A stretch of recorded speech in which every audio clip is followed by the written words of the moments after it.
What's your worst experience with a rude and entitled middle-aged woman? In college, my best friend and I had a summer job cutting trees, and one morning he accidentally sliced into a seam between his protective pant covering and his belt. The red started spraying immediately and everyone stopped. He started becoming weak and his legs started giving out, and while the other team members started stabilized him, I ran to get my car. While trying to control the red absolutely oozing out of him, we loaded him into the back seat and I started driving as fast as possible towards the nearest hospital, which was 30 miles away. About 6 miles in, we got cell coverage and arranged a place to meet the nearest ambulance. We were having trouble controlling the bleeding, and I knew we didn't have much time. While most people saw me speeding like a madman and moved out of the way, about 15 miles in, we came across a white Nissan Altima and a Subaru Forester. The owner of the Nissan, a middle-aged woman with a pixie cut, blocked us off from driving past her by driving completely in line with the Subaru. She did everything she could to ensure I didn't overtake her, even slowing down way beyond the speed limit to ensure this. We were stuck for a solid 10 minutes, and it wasn't until we got to the next exit ramp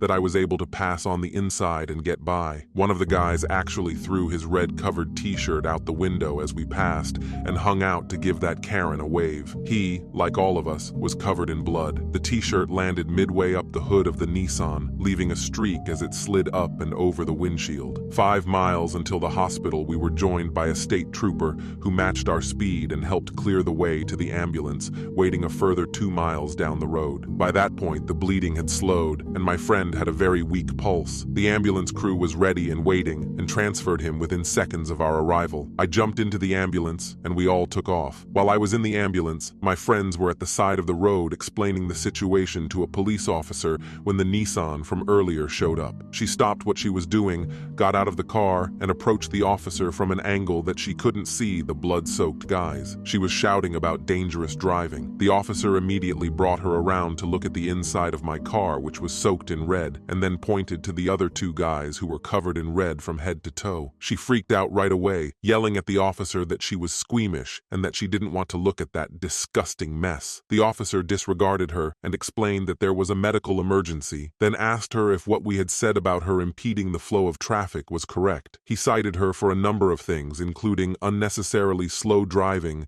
and dangerous driving. I wish this story had a happy ending where she got arrested and my friend is here with me to tell the tale, but it doesn't. He never made it. My best friend passed away just a half a mile from the hospital, and no matter how much I begged him to stay with me, he just couldn't. If you see someone frantically driving down the highway like a madman, let them pass. It could save a life.